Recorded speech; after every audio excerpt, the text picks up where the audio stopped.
সম্মানিত viewers, Cox's Bazar specialist singer সবাই যারা কক্সবাজারে আসেন অবশ্যই আপনারা চিনেন।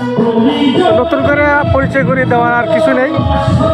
তো এই সিঙ্গারের পক্ষ থেকে আপনাদের সবাইকে শুভেচ্ছা এবং স্বাগতম রইল। আসলে আপনারা অবশ্যই ওনার সুমধুর কণ্ঠের আপনারা গান শুনতে পাবেন। তো আশা করি আপনারা অবশ্যই কক্সবাজার আসবেন এবং এই সিঙ্গারের সাথে যোগাযোগ করার চেষ্টা করবেন এবং ওনার মনোমুগ্ধকর যে গানগুলো সেগুলো শোনার অবশ্যই চেষ্টা করবেন। তো চলুন আমরা এখন গানের সাথে সাথে চলে যাচ্ছি।